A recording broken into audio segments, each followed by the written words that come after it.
Imagina se hoje puxarem o fio na internet e desligarem tudo.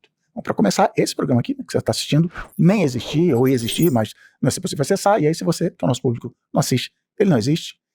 Nesse cenário quase apocalíptico, muita coisa ia deixar de existir. Como ia ser a vida sem estar conectado? Minha primeira ideia vai direto para o sistema bancário. Eu conheço gente que não consegue nem chegar em uma agência bancária sem pesquisar o endereço no Google e colocar no GPS. No caso, essa pessoa sou eu, mas tudo bem.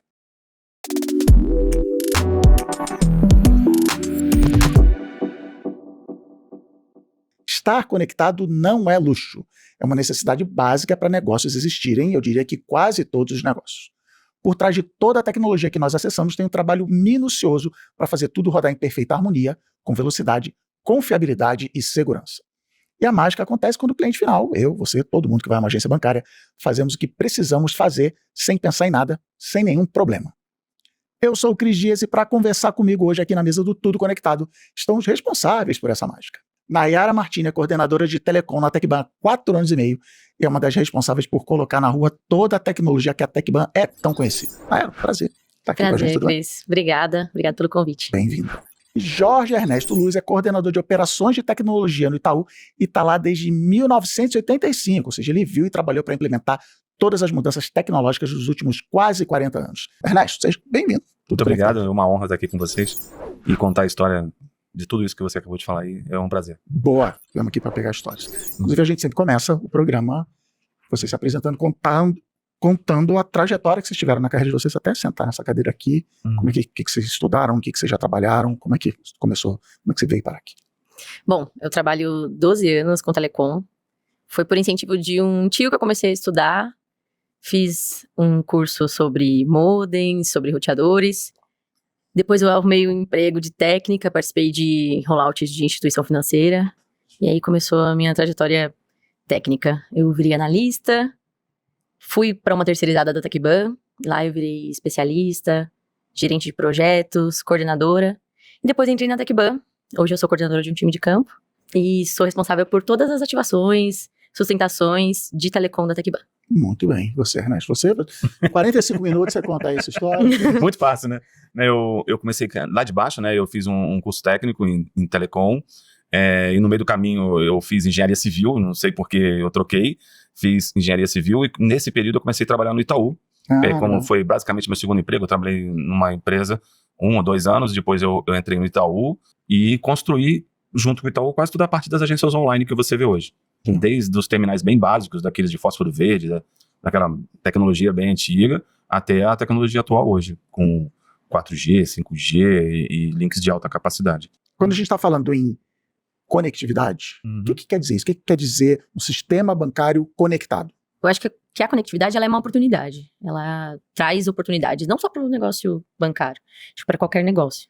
Quando a gente pensa em conectividade e pensa na conectividade para a instituição financeira, ela tem muito mais requisitos de segurança, tem muito mais, precisa ser muito mais confiável, mais online de verdade.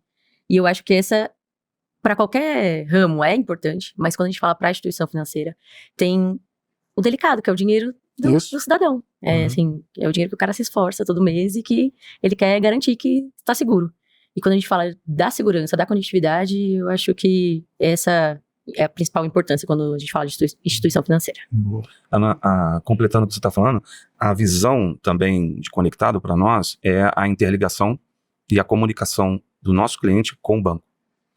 Então, em diversas plataformas, a nossa ideia hoje é que o cliente que acessa um ponto de venda, seja ele qual for, uma agência, um caixa eletrônico, ou sistema via notebook, ou tablet, celular, é que ele tenha uma experiência de comunicação com o banco perfeita, em que ele use todos os artifícios que a gente tem de tecnologia de uma forma intuitiva, né? Que ele não precise de um manual, de uma instrução, e que também, na hora que ele tenha dificuldade, essa conexão, né, facilite também a ele tirar suas dúvidas, a ele ter, por exemplo, se você pelos nossos aplicativos, você tem acesso a um chat, você tem acesso a um WhatsApp, então você pode ligar para o seu cliente através do próprio aplicativo. Então, é dar a ideia para o cliente que a tecnologia é um serviço para ele e que está na função de que ele consiga fazer os negócios dele da melhor forma possível. E ele conseguindo fazer isso, para a gente, ele está altamente conectado. Essa é a ideia. Vocês falaram aí várias palavras muito importantes, segurança, né? Uhum. Mas tem uma palavra que, para quem está na ponta, eu me vejo muito nessa situação, Uhum. é a velocidade, a agilidade. E você falou a história de que, né, o nosso dinheiro tal, se eu te mando um Pix, eu quero que você abra o seu aplicativo agora, e nós, não, calma aí, tipo o e-mail, não, o e-mail, não, cara, é dinheiro. Se não aparecer imediatamente no seu telefone, já, deu errado, perdeu tal. Uhum. Como é que vocês garantem, com segurança, com tudo que vocês falam, ainda por cima que seja todo um grupo de serviços que aconteça com agilidade, que é uma palavra que a gente busca tanto hoje em dia? Bom, pensando no ramo que eu trabalho, pensando na operação, a gente tem que trabalhar com a tecnologia, com a funcionalidade do modem, com a capacidade do link e também com a agilidade da operação. Então, quando a gente fala que tem uma agência, por exemplo, fora, ou até mesmo a vendinha da Maria que vende bolo, ela não conseguir receber pelo produto dela, tem um furo enorme financeiro para ela, ou para qualquer outro segmento. Então, quando você vai fazer um Pix, sacar um dinheiro, você confia que aquela transação vai rolar, que aquela magia, que você não precisa se preocupar, está acontecendo. E eu gosto de pensar que a operação de telecom em campo, ela precisa ser bem moldada, estruturada. Ter pessoas com conhecimento da tecnologia e com uma presença, que é uma das coisas que eu gosto bastante na TecBan, que é a presença. Acho que quando a gente consegue chegar rápido no nosso cliente, por mais que você tenha as dificuldades da tecnologia, do link, que são N problemas que toda operadora passa, quando você consegue, dentro desses problemas, traçar um plano de recuperação e que isso aconteça de forma rápida, eu acho que você alivia vários dos problemas rotineiros, mas também você consegue manter por mais vezes esse ponto ativo, esse link conectado, e principalmente pensando em redundância. Então, redundância também. Então assim, a gente ter a redundância, mas você não tratar de um dos dois links que estão fora, é a mesma coisa que nada, tem um, não tem nada, né? Então, eu gosto bastante dessa ideia de que a tecnologia, o modelo operacional, o conhecimento das pessoas tem que casar para realmente funcionar. Não adianta a gente pensar só na velocidade do link, a gente tem que pensar como que a gente vai recuperar, qual é a redundância dele, qual que é o modelo de negócio desse cara pra gente colocar a redundância adequada. Às vezes você tem um modelo de negócio super elaborado, com muitas aplicações, mas se falhar, você precisa de uma única aplicação específica rodando. Eu acho que é singular, é único para cada cliente, mas precisa ter toda essa estrutura por trás. Não dá para ser uma coisa única, né? O gancho daí é o seguinte, você vê hoje que as tecnologias, elas fluíram para que o cliente da ponta tenha maior capacidade de processamento. E nós, atrás, né, a nossa preocupação é de disponibilidade. Então, todas as estruturas que a gente monta atrás para atender o cliente na ponta é com foco na disponibilidade. A banda... O que você quer dizer com disponibilidade para quem não... Por exemplo, assim, tudo que você utiliza, como você estava mencionando, eu mexo no meu celular, etc. E você está trafegando num aplicativo. Mas o aplicativo, ele usa um canal de internet que vai acessar a minha base de dados. E nossa preocupação nesse inteirinho todo não é só com a banda ou com a velocidade. É com a estrutura que eu te ofereço para você poder operar. Legal. Porque se você tem banda, se você tem autoprocessamento, etc., e você não tem uma estrutura de aplicativo forte, baseada, com redundância, que nem você mencionou, com segurança, não adianta nada você ter uma aplicação rápida. Certo? Naquela situação, eu tenho um celular poderoso, né, e alta, né, tudo de moderno, se a aplicação que roda é ruim, isso que atende atrás está precário. Eu quero aproveitar esse gancho para te perguntar qual foi o projeto mais complexo que você já implementou em todos esses anos aí do Itaú mais... Eu fiz vários projetos no Itaú desafiadores, mas nós passamos pela Copa do Mundo, né? Tá. Você lembra? E na Copa do Mundo nós tínhamos um desafio, porque o Itaú... apaguei da minha memória, mas... Esquece o Mineirão. Mineirão foi uma coisa Copa do Mundo, fatídica, né? Mas eu coordenei o projeto inteiro da Copa do Mundo pelo Itaú, onde a gente, nos estádios, a gente tinha setores de caixas eletrônicos, nos setores norte, sul, leste e oeste. A gente teve que negociar com FIFA, teve que negociar com o Oi, com as estruturas dos estádios, das arenas que estavam sendo construídas, que tinha arena que a gente estava na infra pura e tinha que passar cabo, conectar, instalar máquina, e isso num toque muito rápido, né? Foi um projeto altamente desafiador. Eu lembro direitinho quando a gente botou o Itaquera para funcionar, que era a arena da abertura do jogo do Brasil, em que tinha uma equipe inteira, um sistema todo de monitoração, a gente monitorava todos os caixas eletrônicos, todos os links, tudo com contingência, tudo com chaveamento, e um diretor nosso reclamou que o caixa estava sem dinheiro. Ai, que droga. Certo? E era aquela correria, e na realidade o caixa não estava sem dinheiro, ele tinha um problema de saque, mas que foi altamente contornado, e a gente passou a Copa do Mundo inteira sem ter um incidente de caixa eletrônico, com todos os links ativos, e foi um processo desafiador. Praticamente eu assisti Copa do Mundo internado dentro de um núcleo de operação, com várias pessoas monitorando. A gente ativava os estádios 3 horas antes. Na época, você não operava com nenhum cartão, a não ser o Visa dentro do estádio, então nós criamos containers para fazer a troca do cartão do cliente para um cartão pré-pago da operadora de cartão de crédito credenciada pela Vivo, e o cara usava o caixa eletrônico para fazer alguma transação. Já não era fácil ainda botar essa complicação. Isso há quase 10 anos, mais de 10 anos atrás, entendeu? Então foi um projeto altamente desafiador. Estamos esperando agora a Copa do Mundo Feminina, né, para montar a mesma estrutura. Mas aí já sabe. Liga para o Ernesto, já sabe. Mas isso é um gancho bom para a pergunta que eu tenho para a Nayara, que é o trabalho de vocês, você descreveu muito bem a história dos estádios, é o famoso trabalho invisível. A última coisa com que eu trabalhei quando eu era de TI, eu era o que na época chamava de administrador de sistema, sysadmin. Foi um pouquinho antes de virar para a nuvem, e eu falava isso, o meu trabalho, quando eu estou fazendo um bom trabalho, ninguém percebe. O pessoal só sabe quando dá errado. Tipo, esqueci de fazer o backup disso aqui. E quando a gente olha, principalmente para a TecBan, eu gostei até que você foi contando a história, eu fui imaginando, o estádio, o caixa. Na minha cabeça, alguém da TecBan chega lá, bota um caixa, acabou. E o trabalho da TecBan é aquilo. O que você e a sua equipe na TecBan fazem, que é o trabalho que ninguém vê, chegou a hora do mundo ver o seu trabalho, o que a TecBan faz nessa área de conectividade que eu estou usando lá, não faço a menor ideia. Legal.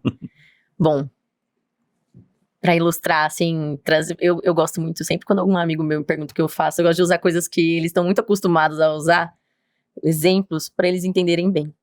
Mas toda vez que a gente chega num caixa, ele pode ter diversos meios de conectividade. Desde um link físico, um satélite. E quando a gente fala 3G, 4G, até 5G, quando a gente fala do Brasil, a gente tá falando de diferentes locais. Isso. Tem locais que as operadoras não têm cobertura de 5G. Então, a gente, por mais que nossa tecnologia sempre avance, a gente ainda tem necessidades distintas pelo Brasil. Então, o meu time hoje é um time que tem conhecimento técnico de telecom, que consegue sustentar essa rede de caixas e também dos nossos outros clientes, inclusive do Itaú. Então, quando a gente imagina indo lá, sacar, dentro da máquina tem o nosso modem. Esse modem se conecta ou à rede da TecBan, sendo uma ATM da TecBan, ou à rede do nosso cliente. E a partir dessa conexão, você consegue fazer as suas transações, executar os seus saques. A história boa da nossa relação do Itaú com a TecBan foi uma coisa muito desafiadora. Em 2017, o nosso superintendente trocou e a gente tinha um dos gaps que a gente mapeou com ele num dia que a gente ficou junto, era que a gente tinha uma dificuldade imensa de implantar coisas, né? Era 30, 40, 60 dias para você instalar um link de dados, que para o negócio, na época, era um negócio absurdo, né? E surgiu a possibilidade de usar 4G para ativar a caixa eletrônica. A gente achava um negócio assim meio surreal, algumas pessoas diziam que não ia funcionar, até que banda do nosso lado falando que funcionava, porque já tinha ATMs funcionando com 4G, e nós migramos com a TecBan 700 caixas em 4 meses. Legal. A Copa do Mundo Feminino já está resolvida. Então, 700 caixas em 4 meses. E assim, é um orgulho a coisa ser silenciosa, porque mostra a qualidade do serviço, certo? Então, assim, eu costumo dizer que quem trabalha com operação não gosta de holofote. Isso.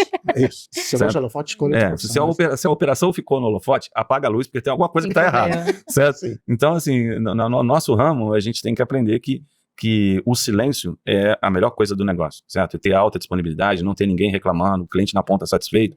O silêncio para nós é ótimo, é muito bom. É bom você ter falado isso, que é até uma curiosidade que eu tenho. No episódio anterior aqui do Tudo Conectado, já que está tudo conectado, estamos falando de conectividade, a gente falou do Atmo, né?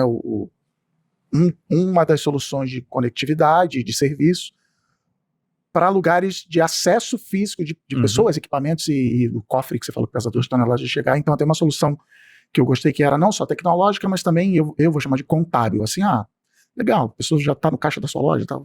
Enfim, assiste aí pra você entender que eu não expliquei direito. Mas um dos componentes é conectividade. Quais tipos de coisas, quais são as barreiras que vocês têm que transpor no assunto conectividade para implementar esses pontos. É só sinal de internet? O que mais pode tem que transpor? Cara, Quem me dera, professor. Assim, desculpa. Não, pode ir. Nós, na realidade do nosso país hoje, a gente olha em matéria de telecom 2 mundos separados, né? A gente tem a metade do país para baixo com um certo tipo de capacidade de infraestrutura, né? Vamos colocar assim, de que você tem várias facilidades. Do centro-oeste para cima, as coisas começam a ficar um pouco difíceis, a gente não tem tanta facilidade. Mas tudo que nós propomos a fazer tem um estudo prévio da oportunidade que você tem na ponta.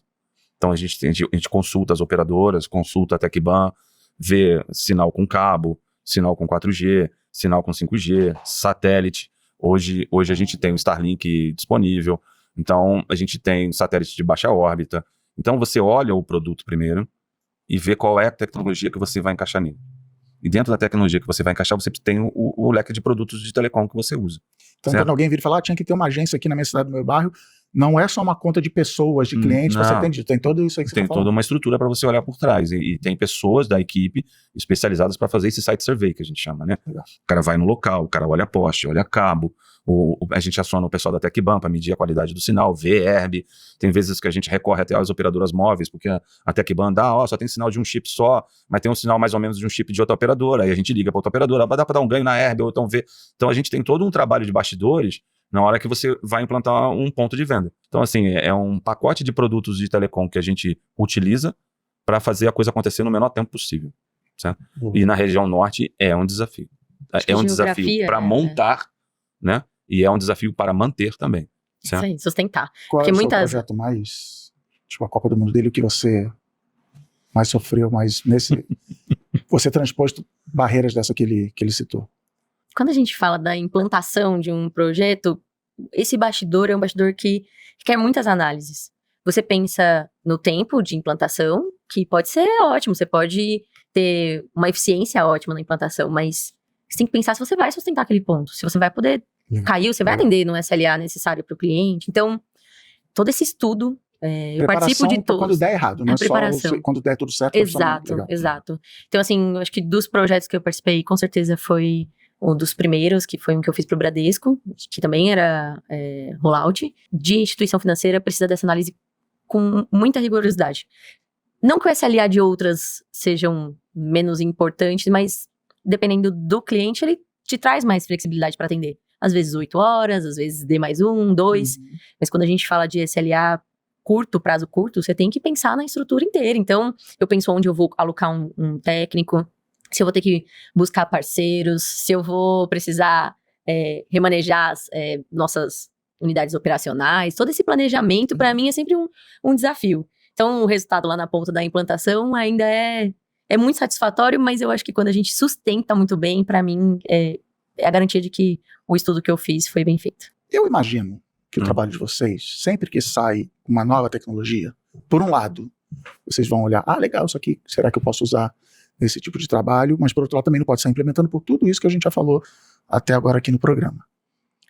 Eu, do ponto de vista de usuário final, de cliente lá na ponta, eu imagino que existir a internet antes e depois da internet deve ter sido um exemplo. Mas você citou aí, por exemplo, a tela que era monitor fósforo verde, isso desbloqueou um monte de memória aqui. Tela de fósforo verde, sei lá. Quais foram a linha do tempo, quais foram os momentos históricos de que a tecnologia mudou e que, de repente, até você vira e fala assim, caramba, eu vou ter que até fazer um curso, vou ter que me reciclar aqui, porque isso é uma coisa completamente diferente que vai impactar meu negócio. Posso falar que eu sou mais velhinho? Olha, eu acho que o boom da tecnologia mesmo é quando a gente partiu para o mundo da internet. Tá. Porque até a década de 80, até a década de 90, era tudo ponto a ponto. Né? Era você ligar o ponto de venda lá, agência, o que for, a um concentrador dentro de um data center para o processamento do mainframe e acabou ali. Tá. Quando a gente começa com a rede IP e começa com o mundo da internet, isso daí foi um salto muito grande para todo mundo, né? Veio as plataformas, veio a modernidade do celular. Você lembra que o celular, o máximo que você mandava era um textozinho lá, né? Eu tweetava pelo celular. Então aí veio as plataformas dos smartphones. Por quê? Porque estava tudo conectado na internet, certo? E agora a gente está dando um outro salto muito grande, que é quando você começa a falar que vai para a nuvem. E para nós que trabalhamos na operação, a gente trabalha no back-office agora numa parte de automação. Então, assim, tudo aquilo que você fazia na mão, planilhinha, Excel, aquele negócio todo, sumiu e fica um negócio desesperador, porque tá tudo dentro do sistema. Então a gente consulta dashboards para saber, mês passado, nessa semana foi crítico, é bem provável que nessa semana vai dar, já começa com algoritmos de inteligência artificial, ele dizendo para você que é bem provável que amanhã o dia seja pior que o de hoje, pode ser que a gente tenha um aumento de incidente aqui, precisa colocar mais gente em campo, ou precisa avisar o operador assim. A gente já está num patamar de olhar o estratégico. Legal. Como é que eu estou hoje, o que vai acontecer amanhã e o que daqui, vamos supor, nem é longo prazo, o que a médio prazo irá acontecer, entendeu? Então, essa é a visão de tecnologia, né? Do ponto a ponto, né? Para o mundo de internet, para o mundo de cloud e hoje para o mundo de automação e inteligência artificial para que você tenha mais eficiência financeira, entendeu? Eu adicionaria só o marco do 4G. Acho que Sim, o 4G também. foi muito legal para os usuários finais. Sim. Porque começou a possibilidade de estudar pelo celular, ver um filme. Antes a gente ficava preso na máquina, em casa, Tá. no PC. Você tinha um 3G para 4G, ainda era voz pura. Exato. Quando você faz o pulo pro 4G, né, bem estruturado, né, ele já parte para o mundo de você ter mais conectividade. Que demorou também. Porque tem a cultura. Sim. Tem a cultura. Sim. Assim, igual a Tecban trazer a ideia de que um modem dual chip vai atender a sua agência, para os clientes também demorou. Eles Foi uma entenderem. quebra de paradigma, Isso posso dizer assim. Isso mesmo. E a gente não tá falando um negócio muito longe, não. É 2015, 2016 pra cá, tá? Isso mesmo. Tá legal? Porque até na Copa do Mundo a gente não usou Ah, tá bom. celular. Porque se a gente fosse pensar, se já tivesse bem estruturado as operadoras, Sim. o tanto que você economizaria de uma infraestrutura, passagem de cabo, tempo para instalação, eu acho que tudo que o 4G foi trazendo de possibilidade, depois que o 4G ficou mais sólido, as pessoas começaram a aderir, comprou um celular 4G, começou a usar real, as possibilidades do 4G elas foram surgindo, as pessoas foram criando aplicativos para o usuário final. Achei legal que vocês contaram a história. Era cabo puxando, de novo, veio memórias aqui. Aí a internet só no computador, que nem você falou, 2G, 4G. E a cada uma não só tem mais velocidade, tem coisas novas que dá para fazer. Agora que nós sucedemos, por exemplo, o curso. Agora, antes eu não conseguia. Eu gosto que ela pensa fazer curso online. Eu penso ver série, filme online, fazendo curso. Mas é isso, vídeo, né? Streaming de vídeo e tal. O que vocês já estão fazendo em 5G, que é esse salto? Porque quando pulou do 3G para o 4G, mais velocidade, imaginava-se, e ao implementar foi descobrindo, nossa, agora que legal, dá para fazer todas essas coisas. O que você já está vendo aí no 5G que está acontecendo, que não dava para fazer antes, e agora os clientes estão aproveitando com 5G para conseguir fazer? O que aconteceu na nossa visão de tecnologia no 5G? O que a gente queria? Aumento de banda, porque a gente sabe que numa faixa de 5G a gente pode ir até 1 giga, né? A gente nem queria tanto isso, mas a gente queria mais banda, né? A gente queria um sistema com baixa latência, que é o tempo de resposta bem menor, e a gente queria mobilidade, poder colocar em qualquer lugar, certo? Atrelado a facilidades do produto, a gente queria implantar IoT. O que é o IoT? É eu tendo disponibilidade de banda e baixa latência, a gente poder fazer controles à distância de algumas coisas.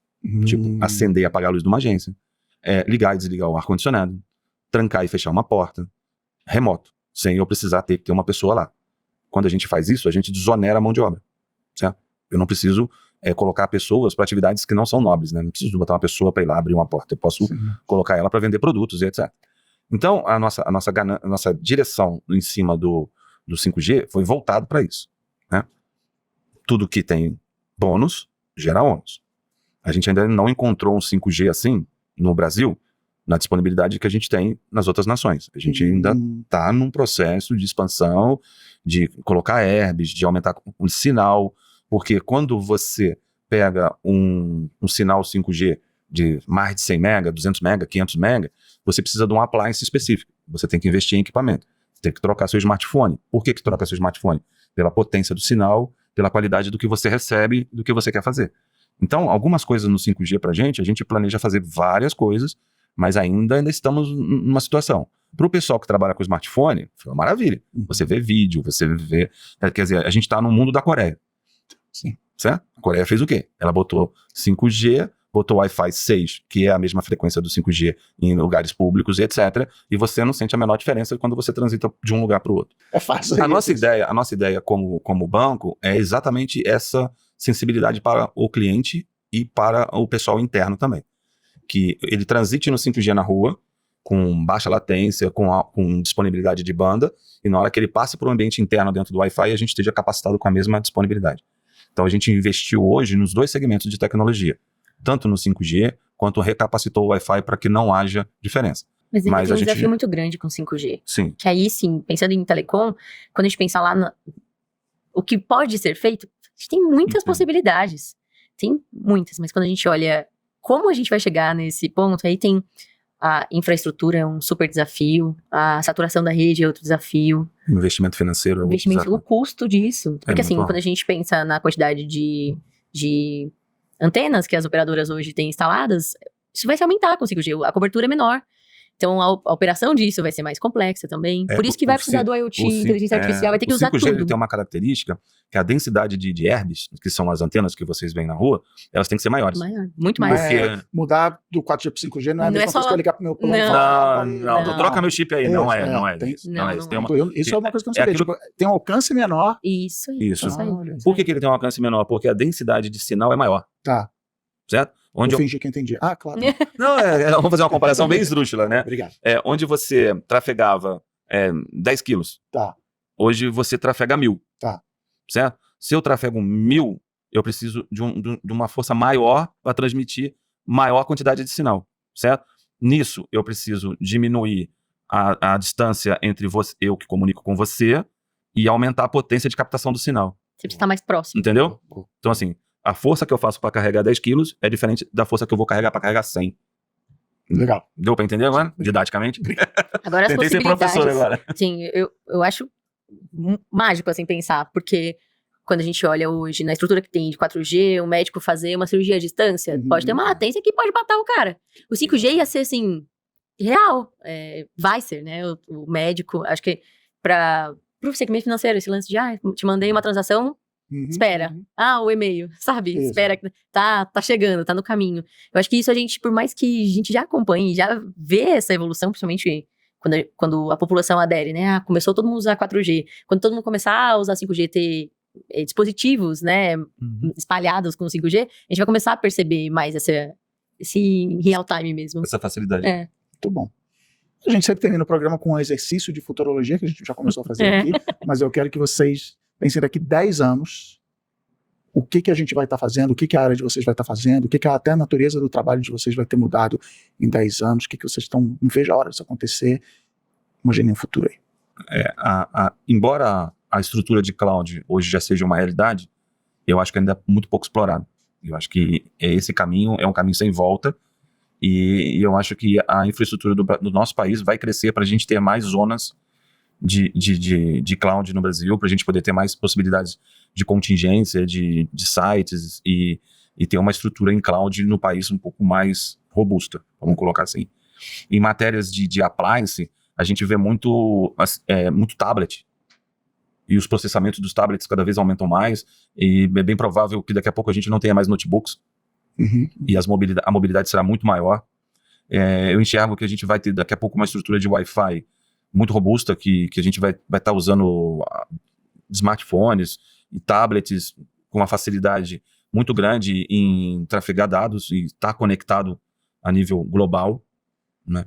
E ainda enxergo que a nossa infraestrutura de rede móvel precisa de grandes evoluções nos próximos 5, 10 anos, para aguentar a demanda, certo? Porque eu acho que a demanda vai ser muito maior. Assim, como desejo, eu gostaria muito disso, porque eu acho que a conectividade, ela traz várias possibilidades. Eu acho que não só para o comércio, mas para a pessoa aprender, estudar. Então, como desejo, e eu espero que o 5G force um pouco todo mundo a pensar nessa expansão, todas as operadoras pensarem nessa expansão, disseminar mais a tecnologia móvel para que as pessoas consigam ter mais qualidade.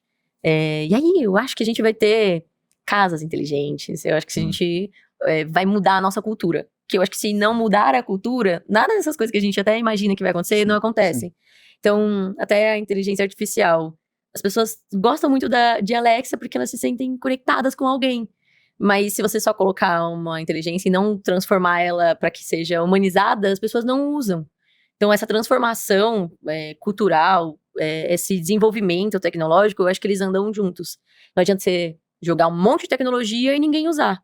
Então, eu imagino que nesses próximos anos isso deve acontecer. Eu acho que não só na indústria, pensando em automatizações de processos, mas também no nosso dia a dia. A gente já tem várias possibilidades e às vezes não usa por cultura, por preferir procurar num Google, num YouTube, mas já podia ter isso muito mais fácil, mais completinho na mão. É engraçado, né? A gente tá falando de futuro, né? O que a gente almeja falar.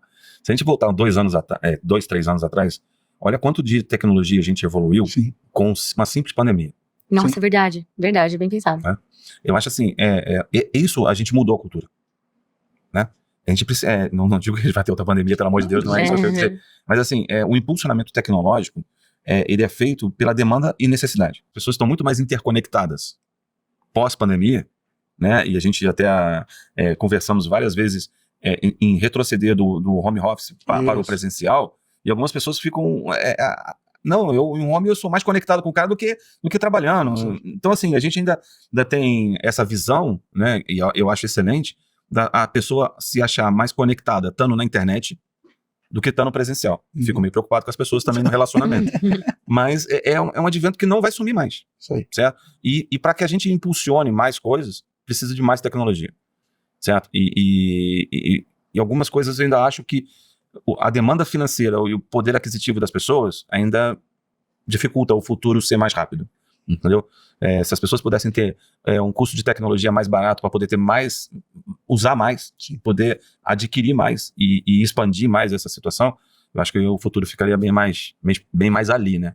Hoje eu acho que ele ainda está um pouco mais para frente ainda. Muito bem. É isso aí, eu conversei hoje com Nayara Martini, Jorge Ernesto Luiz. Gente, muito obrigado por essa conversa, por essas histórias. Foi uma aula e uma honra estar aqui com vocês. Então foi rápido, né? Passou rápido. Né? Super. Foi muito bom. Muito obrigado. Muito bem. E obrigado a você que acompanhou a gente aqui. Segue a gente no YouTube para ver os episódios que já rolaram. Faz aquilo, né, que você já sabe. Se inscreve, clica no sininho, deixa um comentário, se concorda com alguma história que você lembrou. E segue também a gente nas redes sociais da TecBan para ficar sabendo quando sai o próximo episódio do Tudo Conectado. Até lá.